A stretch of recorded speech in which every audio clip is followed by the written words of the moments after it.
And I am live. It's today Monday. I'm trying to keep track of my days. Because I wanted to say, welcome to another episode of Mondays with Miko, but I'm doing something a little bit different for Juneteenth. Um, for Juneteenth month, okay? So I hope everybody is having a good day. I'm just going to go and check some of my stuff like I usually do. And for those of you that are watching on replay, I thank you so much.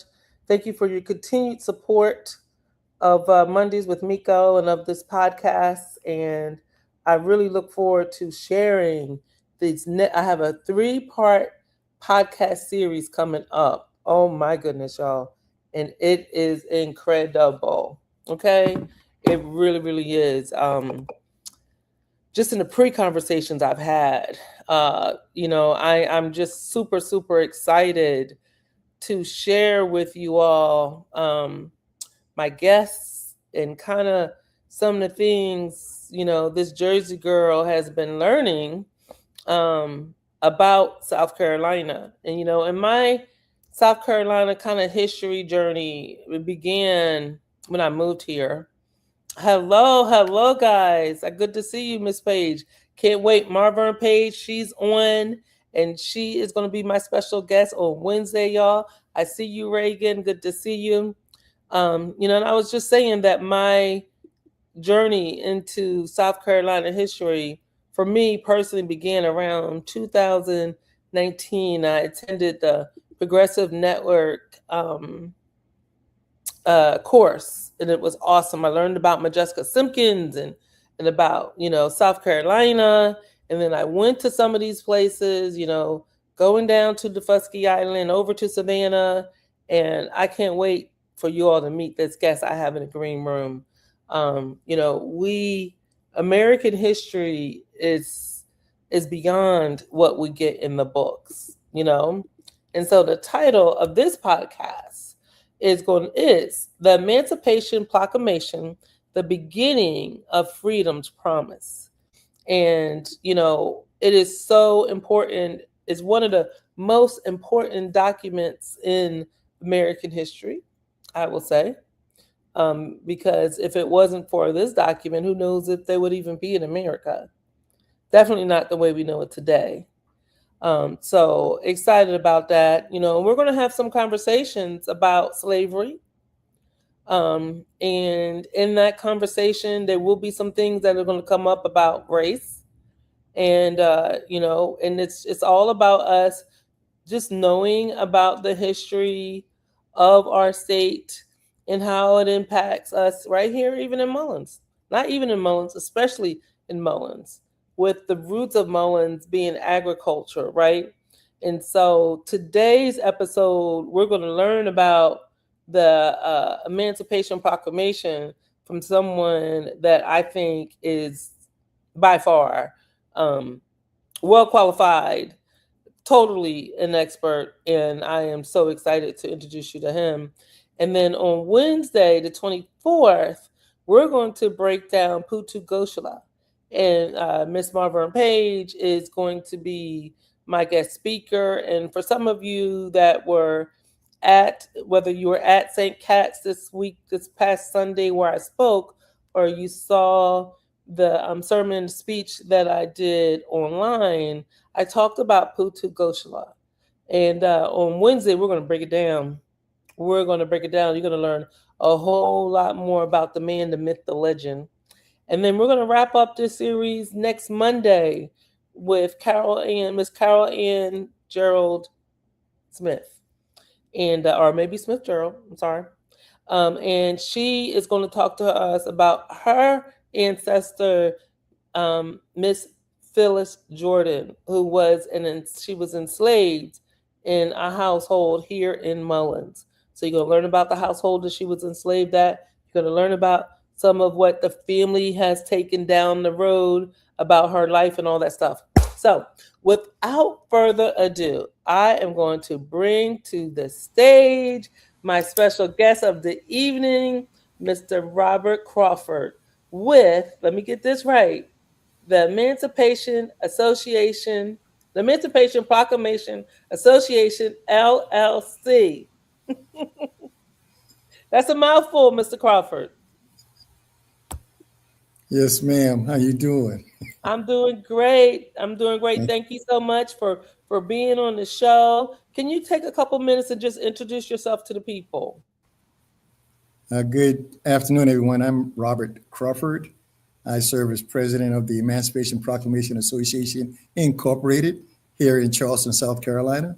And I look forward to sharing some information about what we do.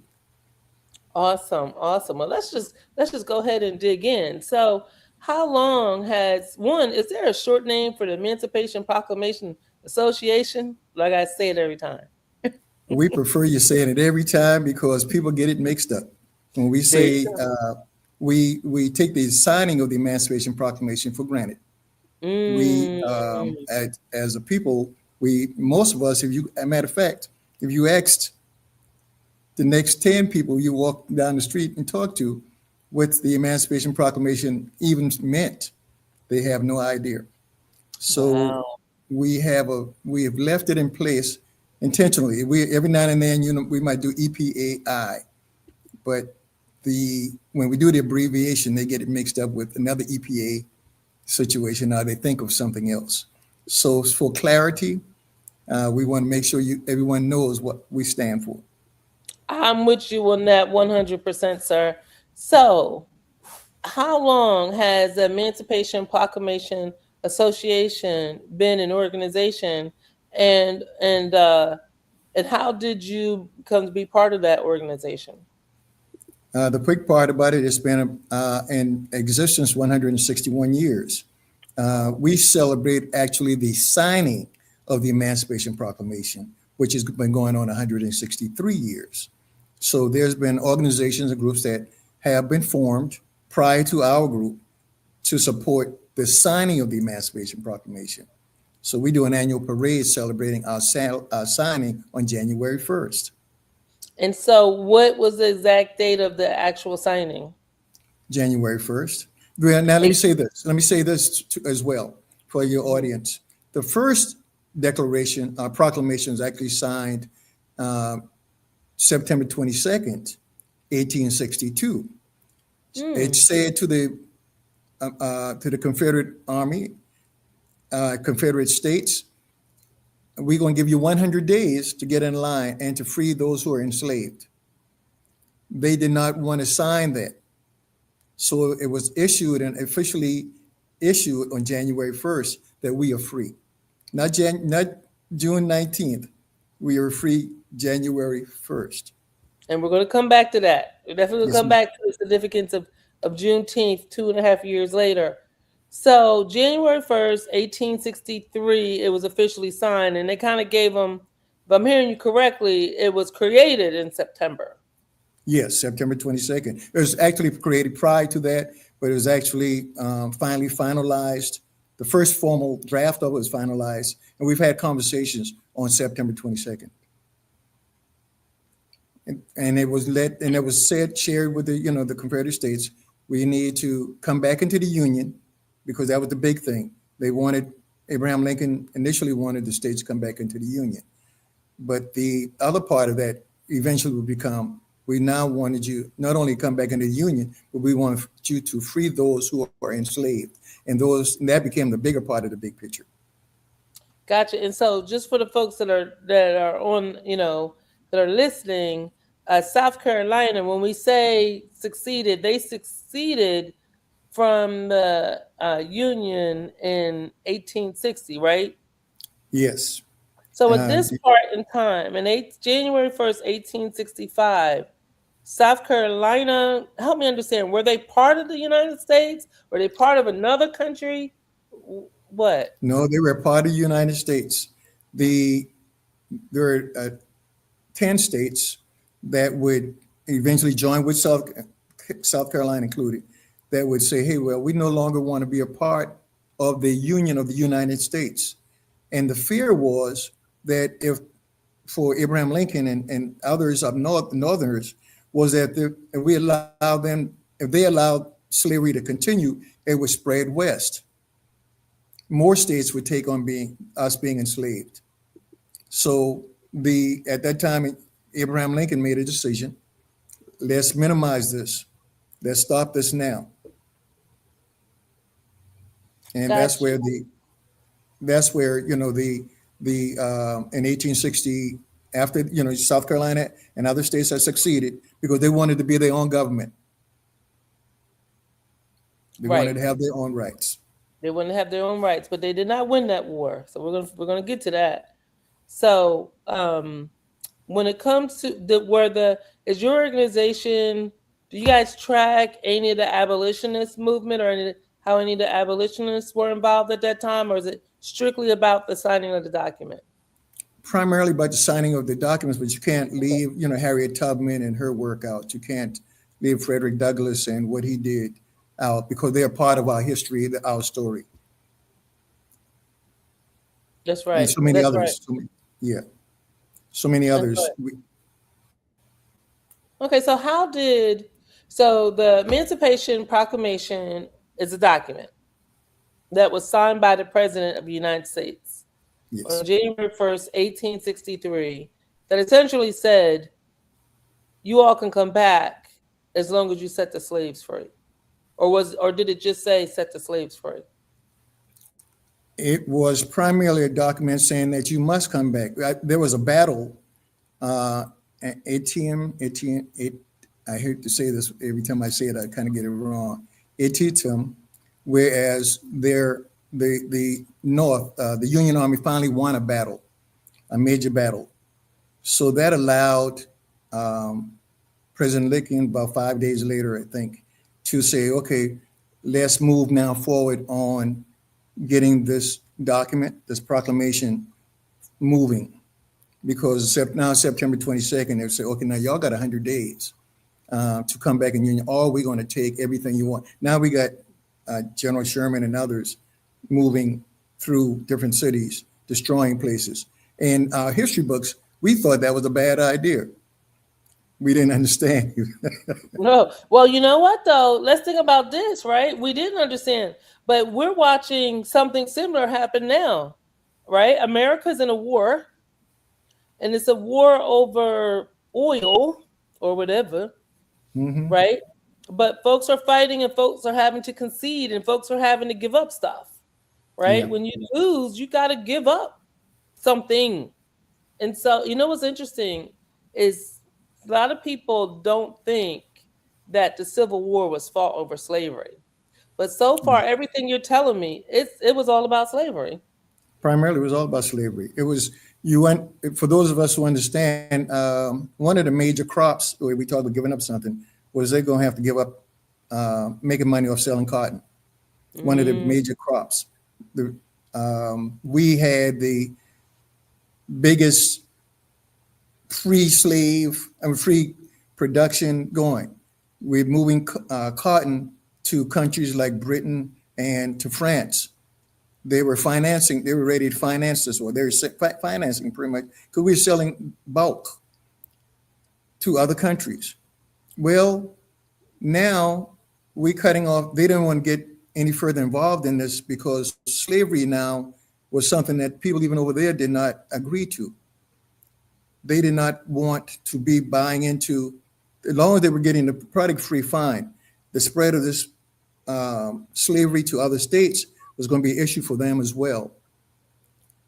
So they did not want to take any more risk. So now with them backing out, it changed the dynamics of the South. They didn't have that protection. They didn't have that support that they were counting on from others getting involved to support that slave mentality they had for us. wow. So, and I also read that banks finance slavery because plantation owners were able to get loans and they were able to use slavery as collateral. Yes. So the Yeah. same way you get a loan for a car today, maybe not a car, let's say a house, right? And you have to put up a down payment or some kind of collateral. People, actual people's bodies were used as collateral. So the banks that became the banks that we all know and love today benefited from We this were looked at lynching. as a commodity. We were only a commodity. We could be sold in South Carolina and Charleston streets. We could be almost sold on any corner.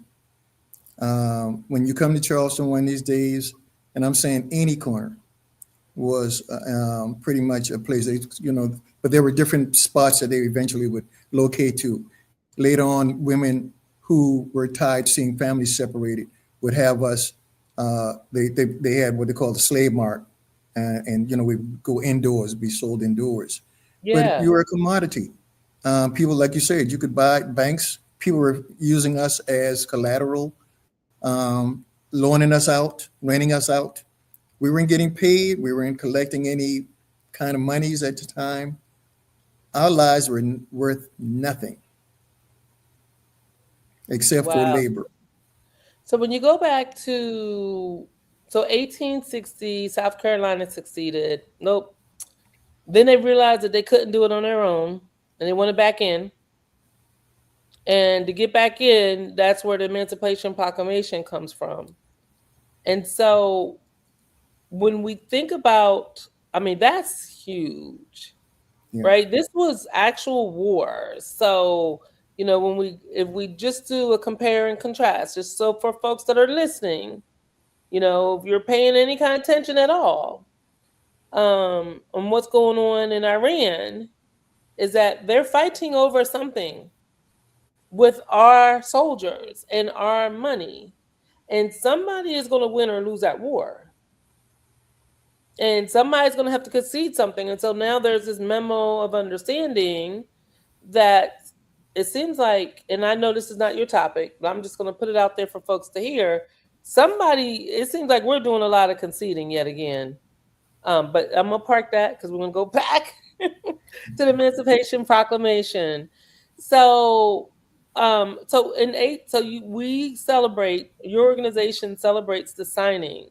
Do you have any information or historical relevance as to how the signing went? That very first signing, or was it kind of like a quiet signing? the initial signing. Are we talking about the signing by the 18 president at that time? January 1st, January 1860. 1st signing. Hmm. That was. I don't have all the details. I'm not going to No worries. do this and tell you a lie because somebody will contradict something I said. But the first signing we know was a public signing in the office by Abraham Lincoln that the president's cabinet, everybody was aware of. The same thing happened, but it had to be done on and officially done on for January 1st. So that way we knew. For those of us who celebrate Watch Night, your families ever went to Watch Night service? Anybody? Yes. Anybody Yes. ever remember Watch Night Yes. service? Very Did you prevalent. know every year now we would go to celebrate actually the signing of the Emancipation Proclamation that freed those who were enslaved. White slave owners knew. We had people inside the house who worked in their kitchens and on. The word spread that, hey, we're going to be free on January 1st. There's a buzz going on in the community. We're going to be free. Now, let me share this with you. It was so prevalent. Let me share something. In Beaufort, an area called Camp Saxton, Hmm. Port Royal. Anybody familiar with Port Royal, South Carolina? There's a little area called Camp Saxton where they knew they were going to be freed on January 1st. So there was a big celebration. There was the first of major celebration that's documented that people knew. We knew we were going to be free. Now, there are cities that the Union soldiers had not arrived in yet. Once the Union soldiers arrived there, then they knew that they were free. That's how people in Texas 2 years finally knew that they were free. But Wow. I'm sorry. in Charleston, not too far from Charleston, 60 miles from Charleston, Union soldiers arrived there. And they knew they were free. And so there's a major celebration. They had everything. They had music, they had bands, they had cookouts on January 1st. They had Wow. people coming in from different islands on boats celebrating on January 1st. There was a major celebration on the same little Camp Saxton area at Port Royal. People had more fun than you could imagine. They even sang the national anthem. They had a lady singing that. They had barbecue. They had cookouts on that same day, On January 1st. So not New first. Year's Eve, but on January 1st, On New Year's Eve, we listened and we we were waited. waiting for Watch January night. 1st because on January 1st, so on New Year's Eve, some of us knew that was our last day in slavery. Some of us knew that was our last day of slavery. And we were waiting for, so back to that timeline, because it's interesting to me is that January 1st, 1863, Hannibal Hamlin, the vice president at the time, was an abolitionist, and he was the vice president in 1863. But then Lincoln decided not to run with him, and that next time he ran for re-election, and he ran with Andrew Johnson. So it's really interesting that when we think about the fact that we were free on January 1st, some of us knew we were going to be free. And then you can see how systems are used to kind of break down. Because the people in South Carolina that were running the show, they didn't want us to be free. And Oh, we know no. that. We know that by looking around today.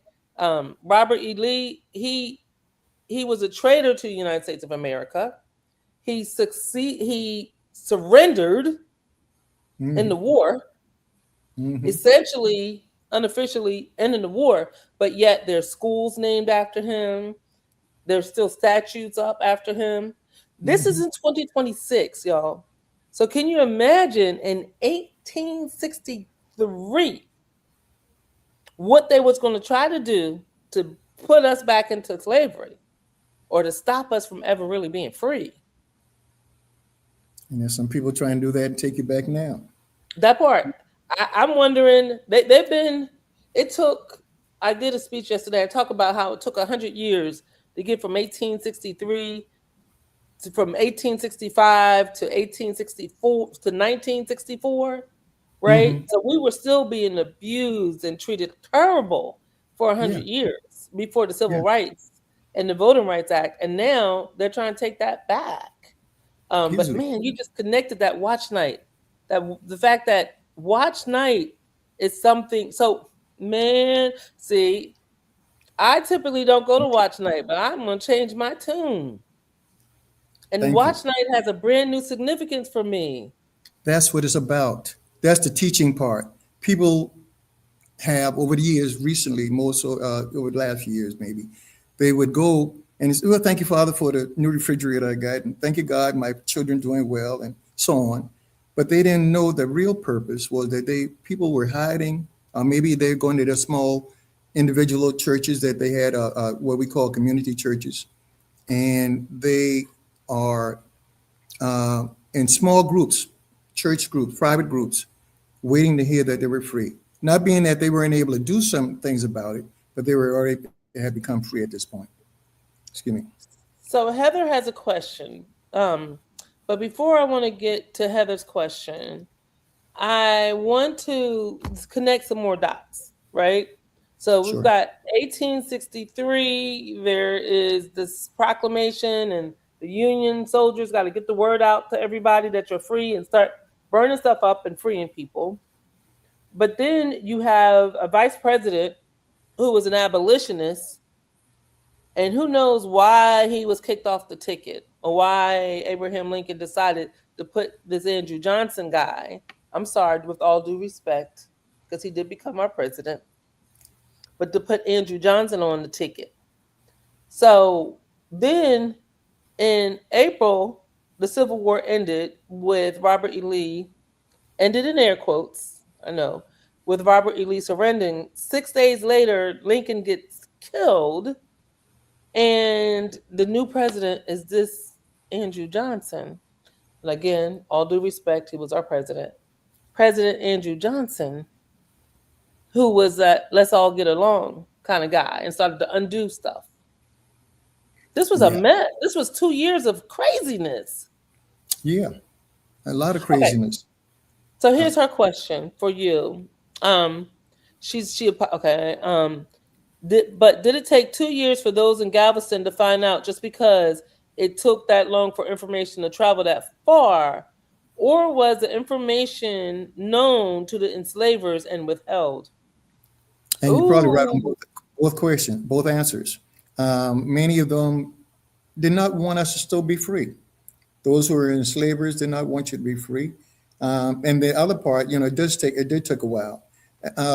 Example, um, even though people were freed, the Union Army came to Beaufort, as I mentioned, to Port Royal, and they celebrated there. The Mm-hmm. people in Charleston, the Union armies, with the colored troops, U.S. colored troops, did not arrive in Charleston until February of 1865. So you can imagine that's only 60 miles from Port Royal, but we knew we were free.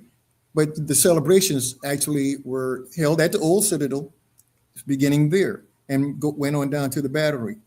And what year was So, that? and that was 1865, February 18th, 1865. So, let alone, so it could have been called Febteenth. Okay, we could be calling it Febteenth, not only But Juneteenth. and I'm gonna come back to the Juneteenth thing in a second, if you don't mind, because the we have documentation in Mullins that in 1865, at least some slaves knew they were free. To me, they were still enslaved because they were still at the plantation, but they knew they were free because when they talk about Putu, they call him old man Uncle Putu, a free man. So they Yeah. knew. So in Mullins in 1865, they knew they were free. And so I just want to, because there's somebody out there, I think it's from North Carolina, talking about he doesn't celebrate Juneteenth because of, you know, it's based on a lie. Not true, because it did happen in Texas. So here's my position on that. Is that was was Thanksgiving on November 25th? Was Jesus born on December 25th? Was Martin Luther King born on the second Monday in January? Right? Those are holidays that are symbolic. Hmm. And during that time, we recognize what happened, Yes. right? And I've had the privilege of meeting Opal Lee on a couple occasions. And Okay. just like how you have just kept the Emancipation Proclamation as a document alive and what it means, and your organization has done it for 161 years, thank God we now have, it's only 11 holidays, 11 American holidays. And now there's one that's going to be dedicated to us celebrating freedom. Doggone it. This country is a country because of it. Yes. That's Yes. my two Thank you. cents. That's my two Thank. cents. All right, so That's let's it. go back. Let's go back. And that statement was Let not me, directed at anybody's Linda, question. I and just let had me to say feel like this. I had to get it out. And let's say this real quick, and I'll get out the way on this thought. No. You mentioned something earlier. Let me throw this at you, everyone. How many of you are 60 years old? Excuse me. Let's do this even better. How many of you were born after 1966? 1969. Okay. Well, your age group, where anyone born after 1966, was the first generation to actually enjoy all the freedoms that we have today. Remember, the Voting Right Act was only signed in 1965. That's right. So in 1966, anybody born after 1966 has now got all the freedoms that we enjoy today. Right. And then even still, the early folks, they were babies. But like my mom, she was born in 1947. And if she would have been in the South, she couldn't go to any hotel she wanted to go to. She couldn't Right. drink at any water fountain she wanted to go to. She still had to be in the back of the bus. That's Yeah. that's stuff that we don't teach Americans the significance of it. It looks like a cartoon to some people. Yeah, Oh, that's old news. No, it's not. it's very prevalent. It's current. And if someone is taking away your history, closing up your museums, taking your history out of the books, Mm. why wouldn't they want you to read about you? Why wouldn't they want their children to know how they treated you? Why wouldn't they people want to erase everything, all the accomplishments that have been made over the years, even those done in while we were enslaved? Wow. And sir, I thank you. I thank you because the fact that they are doing that, it's your work and your organization's dedications to the cause. It's up to the rest of us to get your message out, right? And I mean, you should be on CNN, MSNBC, all of that, right? Because it's like you they're not going to tell us. When I say they, I mean the folks that sit down and determine the curriculum. Yeah, The curriculum hasn't changed when it comes to history at all to me, right? So you go to even when you go to college, I'm gonna tell you this. My son, real quick, my son he went to Benedict for a year and then he transferred to Rutgers. The exact same, and he took Black history in both places at Rutgers, and then they wouldn't transfer his credit, so he took it at Benedict and Rutgers. It was the exact same book, the exact same book at both places, right? yeah. So we as in adults that have the history, which is why, Mr. Crawford, when you said you would do my show, I was dancing. You don't even know. We got to tell our history ourselves. We got to teach our kids. We got to force them. We got to get this podcast, and then we need to go out and say, children, we need to learn, we need to teach you about our history. Not because it minimizes you as a human being, but because we just need to know. We don't want you to take anything for granted that everything that they have today it was just all hunky dory. It was just all fine back then. As you said, I was born in 1953, and there were some places I still can go. Places I saw with the sign on the door for not for whites only, or there was still the private water fountains or the movie theaters. Certain movie theaters I could go to. One of them happened to be called the Lincoln Theater, named after the president. In Charleston. Wow. There were other movies theaters we eventually be able to go to, but there weren't places of we could you go into public stores, people following you around, looking at you like you're about to steal the whole store. Um, there were some crazy times, and we have so much to overcome every day. As being a Black man and a Black woman, you still have so many challenges for us to come. And our children, please don't take it for granted. For those of you and everyone, please forgive me how I say this. Wearing the Juneteenth shirt, I'm proud of you. I like what you're doing. But if it's just for garment for color and it doesn't have any meaning to you, you're wasting some time. Learn about what it means all the way. Don't just running around here. So I love the color shirts. I went to Juneteenth celebration not that long ago. Everybody had on shirts. Oh, the babies and all had on Juneteenth paraphernalia. And I asked maybe 10 people, what you know about the the signing of the Emancipation Proclamation? And they couldn't tell me anything. I don't know. They But couldn't. it can't. And that's up to us, right? That's up to us. And I'm gonna talk to African Americans for a minute, if you don't mind, Mr. Crawford. Is that, I grew up, my mom sent me to Catholic school. And when I went to Catholic school, I had to learn about Catholic religion. And then my classmates, when they got to be a certain age, they graduated. They passed, they graduated, they had a party, they got to wear pretty dresses. We had a DJ business. And in a DJ business, we did bar mitzvahs and bat mitzvahs. And the young Jewish children, they would learn about their religion, they would learn about their language, and then they got to be a certain age and they would graduate. I have another Mhm. friend, she sent her kids to Greek school. These are all Americans. She Hmm. sent her kids to Greek school, and they would learn about their language, and they got to be a certain age, and then they would have a big old party, get a bunch of gifts and all that stuff. What do we do for African American children? I You don't saying blame I don't blame the young kids, right? And I got 4 kids and 6 grandkids, and I am at fault.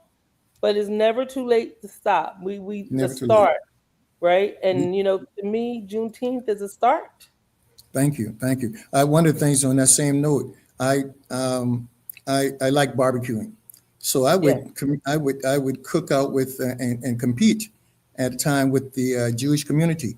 The Jewish community, as you say it now, during the competition, we can only use certain ingredients that had mhm, certain symbols on their food that's right. to compete. I could not go in there with anything that didn't have certain symbols on it. They had a sheet with all the symbols that we can use for different salt, Yes. peppers, any Yep. seasoning that I wanted to add to the meat. I cooked brisket. I love to cook the brisket, but I could not bring anything that did not have certain symbols that was not listed on the Jewish sheet into that facility to prepare the meat. Love it. Same thing you're saying. We have to identify, and we need to identify what's ours. What do we stand with or stand for? What are we identify with being African? Well, what African foods are we really highlighting as ours? If we going, I mean, we've diversified in so many areas, but I like what you're saying.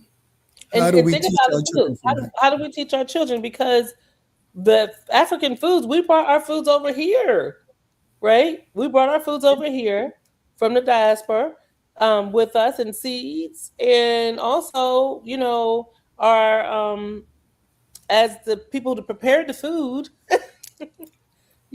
So I Yes. would, I'm not the one to do it. I'm definitely not the one to do it.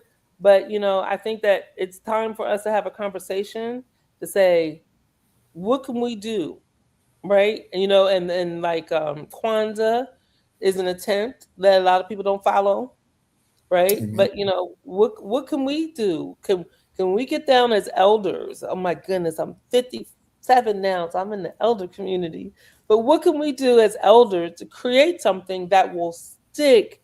And the one thing that I've learned about the other nationalities is that when they do it, they make it fun. I tell you, my Hmm. friends, when they had their first Holy Communion, I was like, that looks like fun. You Yeah. know, the Yeah. bar mitzvah, that looks like fun. The old big Greek party, that looks like Yeah. fun, right? Yeah. Something that was appealing to kids.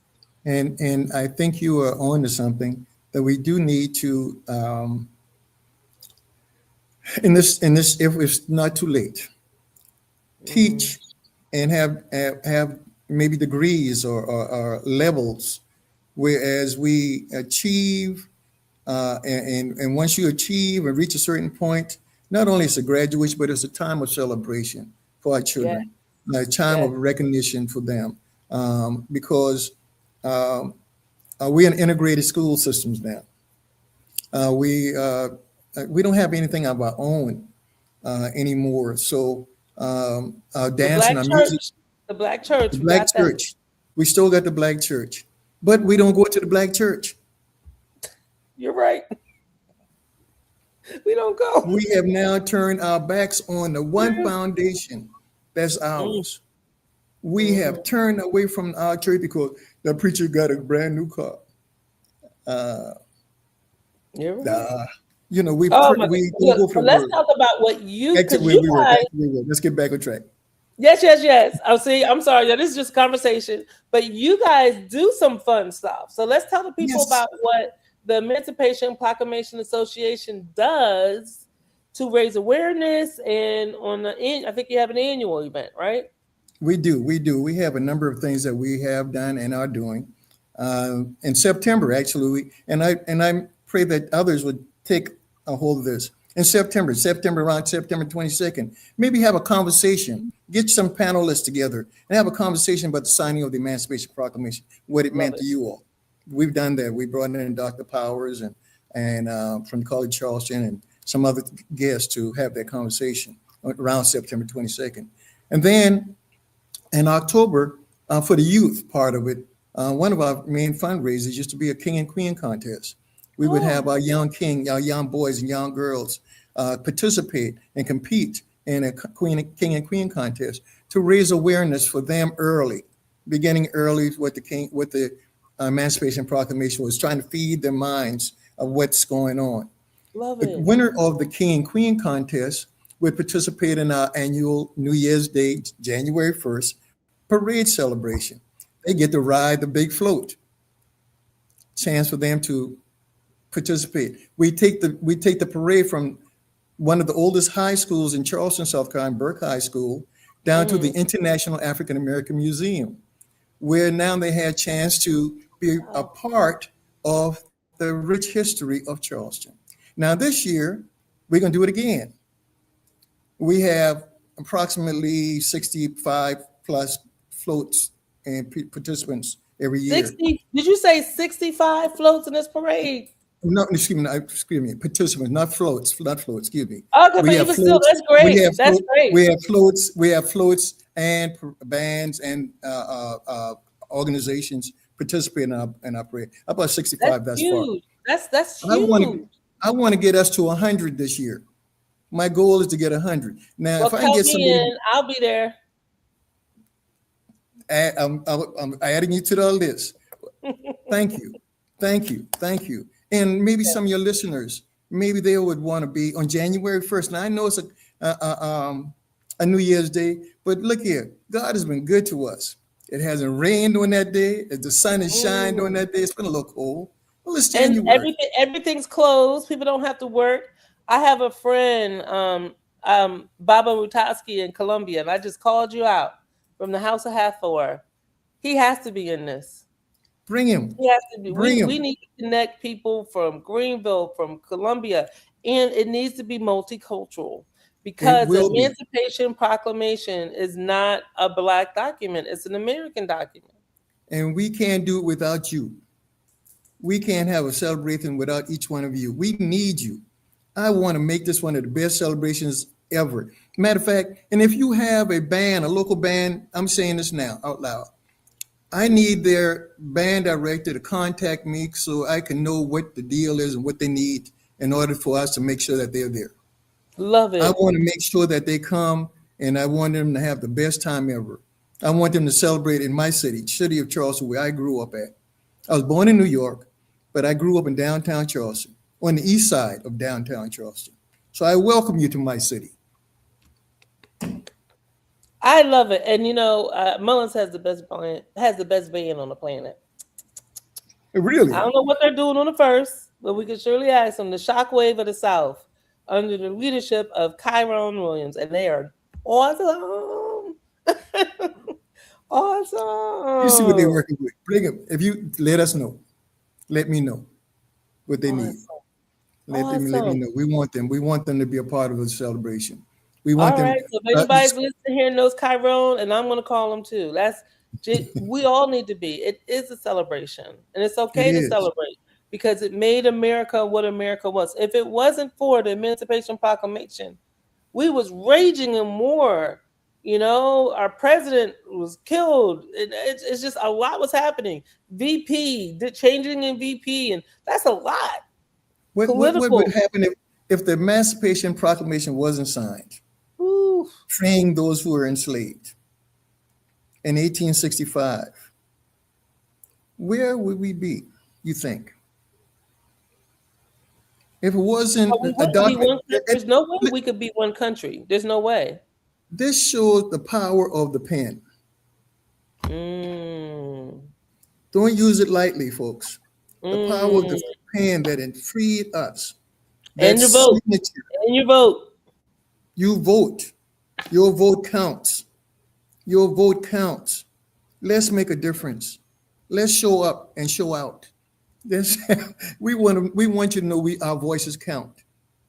But if you don't want to sign or check the dotted box because you think you don't care, it doesn't matter. We lose.